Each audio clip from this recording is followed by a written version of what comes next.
have there would be a shame if something happened to it. And we're back, Mike Cernovich, Cernovich.com, here to talk about just an amazing, amazing Washington Post article that hit today. It's amazing. Everything's amazing right now in this time that we live in. It's just so fun. The Washington Post wrote this big story that's going viral that predicted, wink, wink, nod, nod, would be a shame if something happened to you, predicted that unless Biden wins by a landslide, there will be violence in the streets. So, if Biden doesn't win in a landslide, there will be violence in the street. That's their prediction. Is it a prediction? Nope, not a Cuban. Bill Pulte, good to see you, my friend. It's just Olivia. A friend of mine got me a nice little collection of it. Mild cigar, Connecticut wrapper. So here's the thing. Have you noticed the media narrative shift? Have you noticed the media narrative shift, as I predicted? It went from, in the summertime, landslide Joe Biden, he's going to destroy Trump, Biden's ahead 20 points. And I started telling you, like, as the election gets closer, watch the narrative shift. So I was right, but I was off by a month. I thought that the narrative wouldn't shift until October, right? But I told you this was going to come. I told you the shift was going to happen, and now the narrative shift is happening. And by that, I mean the narrative shift went from Trump is going to be just completely crushed to, unless we elect Joe Biden, there will be more riots in the street.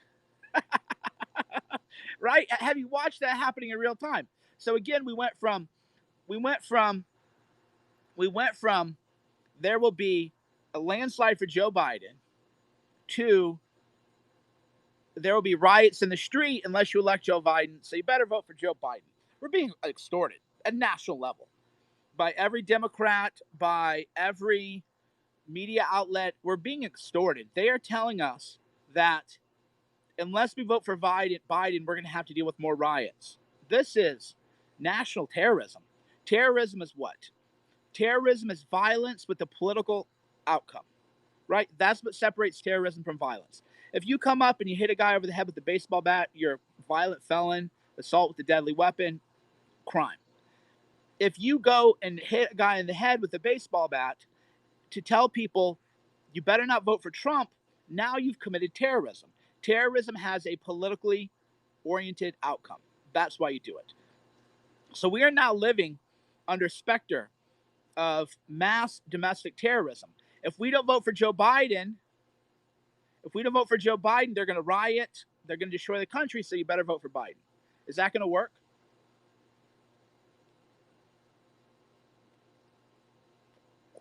Will you be cowed into voting for Joe Biden? By the way, there are people watching me who are going to vote for Joe Biden. And I unironically and with an open and full heart welcome you to watch me, right? My job is to not tell you to vote for Trump or Biden. So I welcome with my heart all Biden supporters. The question is to Trump supporters. Will you be cowed into voting for Joe Biden because the media has told you the country will have riots unless you vote for Biden, right? That's the question. Now, me, and I talk about this a lot, if I were the media, I would not be doing what they're doing, right? That threatening people is a bad strategy, especially when you're not the strong, when you're not the warrior class. If you're not a warrior, if you're not a shaman warrior, you shouldn't threaten people. And the warriors, by the way, are not threatening people. You notice that? How many times have you seen me for, how many streams have I done? Thousands, probably? Tens of thousands of hours? I've streamed for tens of thousands of hours. Have you ever seen me threaten anyone? Right? You have to remember Machiavelli's adage, if injury must be done to a man, it must be so severe that vengeance need not be feared. Again, I'll say that again. From Machiavelli. Not Tupac's album Machiavelli, but from Niccolò Machiavelli, author of The Prince. If violence must be done to a man, it must be so severe that vengeance need not be feared. That's how I operate. I don't threaten people because then what? I've made an enemy, right? I've made an enemy. I'm not going to tell Democrats, hey, if you vote for Joe Biden, you know what happens if Democrats win a fair and clean election? You know what Trump supporters are going to do? Right? Some guy tried to say I've done 745 hours of broadcasts. No.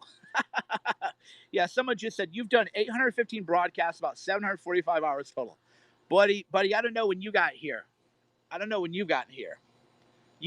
But your math is wrong. So, you know what happens if Joe Biden wins a fair and clear election? You know what Trump supporters are going to say? Well, that sucks. And then that's it. They'll, so if Biden wins a fair and clean election, Trump supporters are going to complain on Twitter. They're going to say that sucks. They're going to say they're mad. And then they're going to blame the Republicans. And then the blame game will happen. Traditional conservatives will say, see, we told you, we told you that, supporting Trump was bad. You never should have supported the orange man. And then another group is going to say, no, see, we told you that you should have backed Trump's pro-America first. But Republicans aren't going to riot if Biden wins. Are you kidding me? They're going to say, well, that sucks. So here's what I think happens. Well, tell me what you think happens. I'll tell you what I'm having. Taylor, you having a cigar with me? Good to hear from you, brother. Our Catholic Orthodoxy guy's with us. So you tell me what you think is going to happen. I'll tell you what I think is going to happen.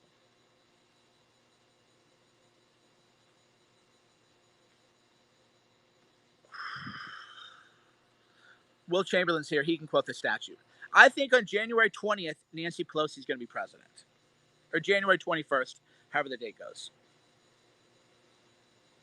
Tell me why that's not crazy. I think on January 20th or January 21st, I'd have to check the calendar, Nancy Pelosi is going to be president. Okay? So there's a federal statute that says if you don't have a fully determined president, if the election results aren't clear, Speaker of the House becomes acting president. This is a true thing. Right? This is a true thing. You learn this stuff in common law, but you never think it'll apply.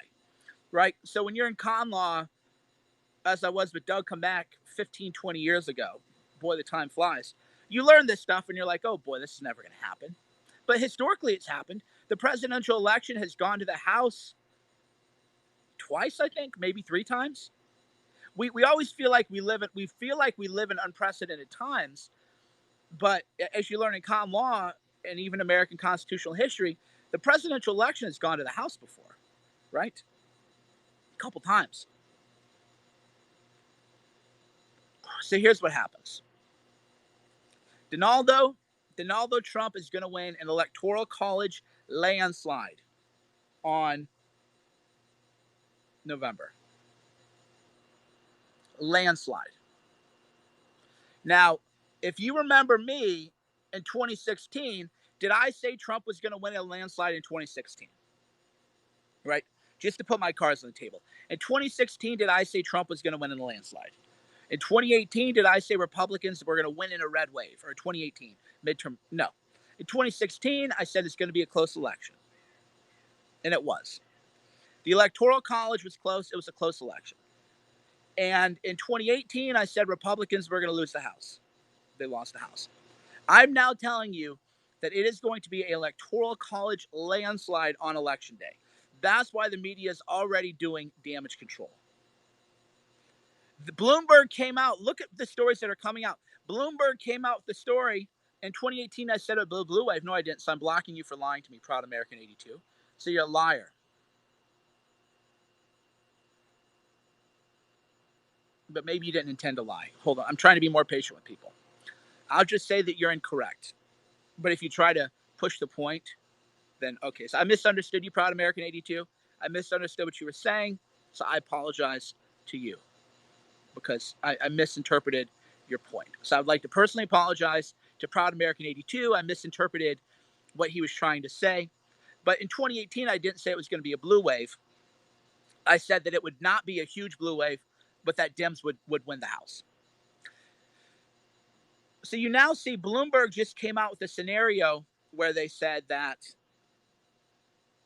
it's going to appear that Trump's going to win the Electoral College in November, and then more votes are going to come in. So they're telling you in advance They're telling you in advance what they're going to do. I'm not some genius. I just pay attention to what they're saying, right? I don't make all this stuff up. I wish I were that big of a genius. All I do is I go, okay, so you're telling me that Biden was going to win by a landslide, but you've quit telling me that. And now you're telling me that it's going to look like Trump won on election day, but then more votes are going to be counted and then he's going to lose. So you're telling me what you're going to do. This isn't me making things up or wargaming things a priori. You're telling me that you now admit that Trump is going to win an electoral college landslide, but then more votes are going to be counted and then he's going to lose. And that there will be riots. So that's what the Democrats are telling us. That's what the media is telling us. That's what the Washington Post told us. The Washington Post said today, any scenario other than a Biden landslide will be riots in the street. But meanwhile, they're gaslighting us and telling us that it's Trump supporters rioting. Square that circle, right? There's that GIF with all the math and everything. So square that circle for me. So I've been told that all violence is right-wing violence, but now the media is telling me that unless Biden wins a landslide, there'll be riots. Well, I'm confused. Because if Biden wins a landslide, shouldn't there be riots too? I mean, why? Because it's all right-wing stuff, right? It's all made up. If Trump wins in a landslide, why would there be riots? It's a landslide. What's that term? I forget the term. What was that term when you win big, you have a mandate. A mandate. So if Trump wins a landslide in November, why would there be riots? Trump was given a mandate from the voters, right? That's the terms. That's what Obama said, right? A mandate. The media now, they think you're so dumb that they're telling you that if Trump wins in a landslide, there would be riots, but the riots will be by far right-wing agitators. I'm not far right. I'm moderate at this point. The country's going far right. I'm like basic bitch boring at this point compared to the direction of the country. The country is headed so far that I'm like, please don't. But the media calls me far right. So, by the way, far right seems very strong, by the way, which I think is sort of funny. But I'm moderate. The country's going far right. I'm moderate at this point. So the question then is, why would far right people riot if Trump won by a landslide? Right? Why? Riddle me this, right? Why would the country riot when all the riots are far right if Trump won a mandate, electoral college landslide? But then you look beyond the story. Andrew Kerr of the Daily Caller went through everybody in the war game scenarios. It was Bill Kristol, Michael Steele, former RNC chairman and just well established, like not very, just whatever. And Bill Kristol, not a very smart guy, and a couple other losers. So basically, they pulled all the Republican losers who lost in 2016 and have no clout, and they said, do this war game thing for me. They didn't ask me to war game it. How do you have a war game scenario involving Trump and not have Mike Cernovich? I mean, come on, right, bros? How do you have a war game scenario, a red versus blue scenario with Trump, and you don't have Cernovich in that? Right? Get out of here. Let's form a war council. I'll form a war council, and then we can do a real war game. But their war game scenario would, what my brother Ali is here, good to see you. The war game scenario would upset them because you know what I would say? In a war game scenario where Biden won, we would say, okay, we're going to go focus on 2018, or we're going to focus on 2022, and we're going to get rid of all these cucks conservatives. They lost it. That's the war game. The war game would be, we're going to raise hell and get people elected in 2022 who are actually good. That would be the scenario. They don't want that, though. They want the country afraid. Vote Biden or you will get riots. Vote Biden or you get riots. But the riots are coming from far right-wing people. They're not coming from the left. And people are going to riot if Donald J. Trump wins by an electoral college landslide, even though the riots are right-wing. And this, by the way, is why there's a mental health crisis in the country. Your mind isn't meant to deal with that level of dissonance, the level of deceit, the level of lies. That's why people are getting angry, right? People get angry when you lie to them. People, for the most part, and I'll be careful how I word this because it'll get twisted, but people for many years lived as serfs under aristocrats. And if the aristocrat were not a total arbitrary scumbag, the people did their thing. They knew the rules. Here are the rules. You're going to be a serf. You're going to have a little plot of land. We're going to take our cut of the land, but otherwise we'll kind of leave you alone. And people lived as serfs. The uprisings didn't happen until the people were lied to. They were gaslit. It was arbitrary and capricious. You cannot keep people as serfs if you're treating them in an arbitrary and capricious way, because the soul, the eternal soul, yearns for truth. Because it's been proven to in work.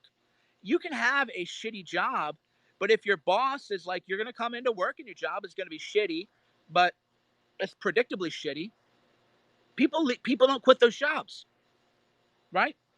So like Will Chamberlain's worked as a big law firm, and other people, you know why people hate working in big law firms? It isn't that the work is hard, it's that partners are poor managers, lawyers are poor managers, and they treat people arbitrary and capricious. They'll say, you have to get this done right now. It's an emergency. Rush, rush, rush. And you're like, oh, fuck, okay, fire alarm. And then you do this, and then the partner won't look at things for a week. And you're like, hey, so that thing I just gave you, that was an emergency thing that I gave up my weekend for. What are your thoughts on it? And they're like, oh, I'm going to look at it next week. That's why people leave the big law firms. That's why people leave jobs. It's not that it's a shitty job and you have to work hard. People work shitty jobs. I've worked shitty jobs. It's when you're treated in an arbitrary and capricious manner. That's why due process, if you go back to the history of the Constitution and the jurisprudence of due process, you want to protect people from an arbitrary and capricious system. It might suck, but you can adapt to that. It's predictable. You're going to wake up and have a shitty job, but you know it's a shitty job, and you can endure. But right now we live in an arbitrary and capricious society where we're just being lied to, gaslit at scale.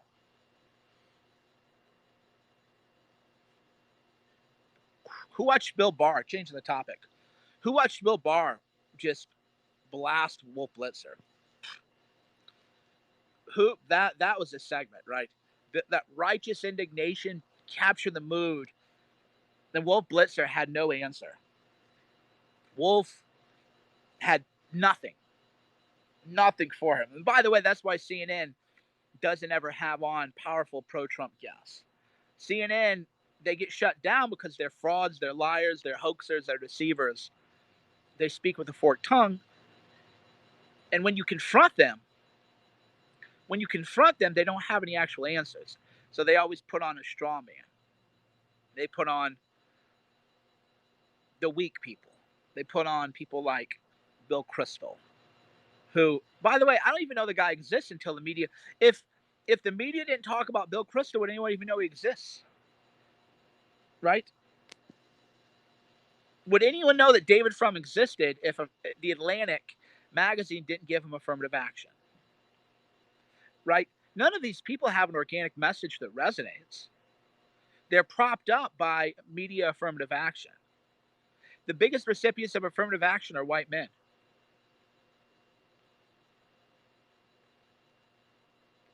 Or I should say, the biggest recipients of affirmative action are quote unquote conservative white men.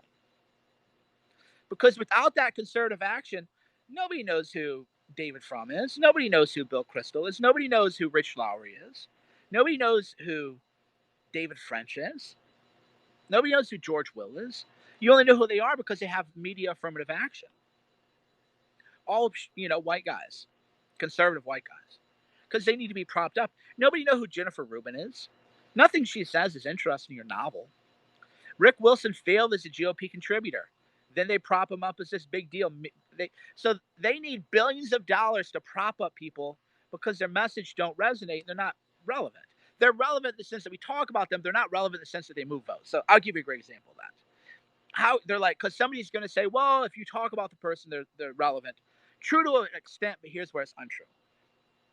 Glenn Beck is without question relevant, media wise.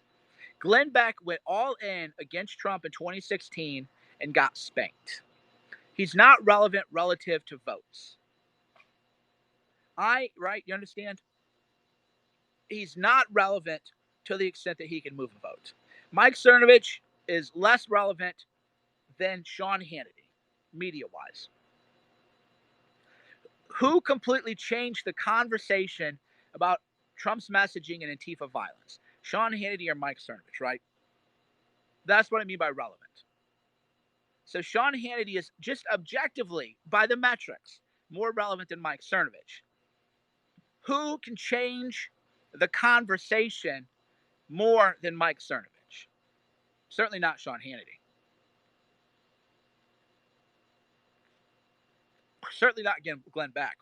Yeah, there was a reason that the media went after Ali for 8 days. So remember when the media went after Ali in the primaries for 8 days over that Kamala Harris thing? Because he changed the conversation. The media went, well, Kamala Harris is African American. And by the way, I didn't know any of this. And then it turns out that her family's from Jamaica and they own slaves. And you're just like, okay, I didn't know this. Her, like, a lot of her family's wealth came from slaves, owning slaves in Jamaica, the sugar plantation. So you're like, I didn't know this. Oh, okay. That's interesting. So we went from, but the media won't ask Kamala Harris, should she have to pay reparations for the slavery in Jamaica, right? Because again, the media doesn't want you asking those questions, which is a fair question. Whose family made more money from slavery, Donald J. Trump's or Kamala Harris's, right? That's a question. There's an answer to that question. That isn't something you throw up like who's better looking, this guy or that guy. There's an actual answer to that question. Whose family made more money from slavery, Donald J. Trump's or Kamala Harris's? There's just an answer to that. But the media wanted to hide from that and wouldn't talk about it, right? Wouldn't talk about it. That's what I mean by being relevant, changing the conversation. So Glenn Beck, super relevant. Probably media-wise more relevant than Mike Cernovich. But he can't move a vote. So who's more relevant? Someone who can completely change a conversation or someone who has media affirmative action and is backed by oligarch donors? It's the same thing. The Lincoln Project is backed by oligarch donors. One of the co-founders of the Lincoln Project was a foreign agent for Russia. Oh, amazing how fast that moved on, right? So the Lincoln Project was literally co-founded by a registered foreign agent for Russia.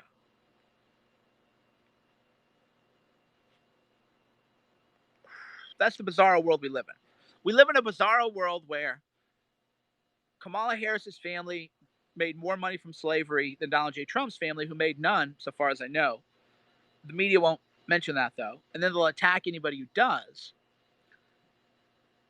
An interesting thing, too. I call it the fact check that didn't bark, the fact check that didn't happen. I remember when all this stuff was surfacing about Kamala Harris's family owning slaves in Jamaica, I was like, this can't be true. You know, this can't possibly be true. So I never share that information for months. People are like, have you seen this, Cernovich? I'm like, look, you know, I'm not going to share fake stuff. Where are the fact checks debunking that? Right? That's what you have to ask yourself. There would be 1,000 fact checks debunking that if it weren't true. And I go, okay, so this was never debunked as a fact check because the fact check would have to say it's true. So Snopes isn't going to write about this.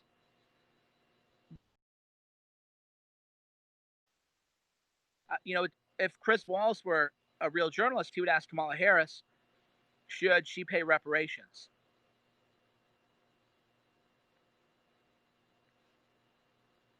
Right?